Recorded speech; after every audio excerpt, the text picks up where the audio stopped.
അന്ന സെബാസ്റ്റ്യന്റെ മരണത്തിൽ ആരോപണ വിധേയനായ ഉദ്യോഗസ്ഥനോട് അവധിയിൽ പോകാൻ നിർദ്ദേശിച്ച് ഏണസ്റ്റ് ആൻഡ് യങ് കമ്പനി അന്വേഷണം പൂർത്തിയാകും വരെ ജോലിക്ക് എത്തേണ്ട എന്ന് നിർദ്ദേശം നൽകി. അന്ന സെബാസ്റ്റ്യന്റെ അമ്മ അനീറ്റ അഗസ്റ്റിൻ അയച്ച പരാതി ചോർന്നതിൽ E&Yയുടെ കൊച്ചി, മുംബൈ ഓഫീസുകൾ കേന്ദ്രീകരിച്ച് അന്വേഷണം നടക്കും.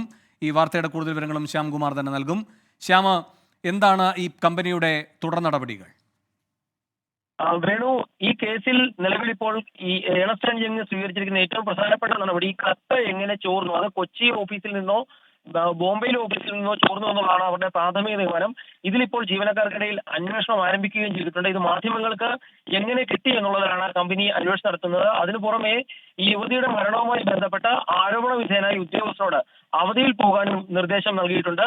ഈ അന്വേഷണം തീരുന്നതുവരെ ജോലിക്ക് ഹാജരാകേണ്ട എന്ന നിർദ്ദേശമാണ് നൽകിയിരിക്കുന്നത്. ഏതായാലും കൊച്ചി, ബോംബെ ഓഫീസുകളിൽ നിന്ന് കത്ത് ചോർന്നു എന്നുള്ളതാണ് കമ്പനിയുടെ കണ്ടെത്തൽ. ഈ യുവതിയുടെ അമ്മ, ചെയർമാനടക്കം 7 പേർക്കാണ് ഈ മെയിൽ അയച്ചിരുന്നത്. ഈ മെയിൽ മാധ്യമങ്ങൾക്ക് അതുപോലെ ചോർത്തി നൽകി എന്നുള്ളത് ഈ കമ്പനി വളരെ ഗൗരവത്തോടെ കാണുന്നു. ഏതായാലും ഈ സംഭവം പുറത്തിറങ്ങുന്നതിൽ ഏണസ്റ്റ് ആൻഡ് യങ് കമ്പനി വളരെ അസ്വസ്ഥമാണ്. അതിനിടയിലാണ് ഇപ്പോൾ ഈ ജീവനക്കാർക്കെതിരായിട്ടുള്ള അന്വേഷണവും നടക്കുന്നത്. ശരി, എസ് ശ്യാംകുമാറാണ് കൊച്ചിയിൽ നിന്ന് വിവരങ്ങൾ നൽകിയത്.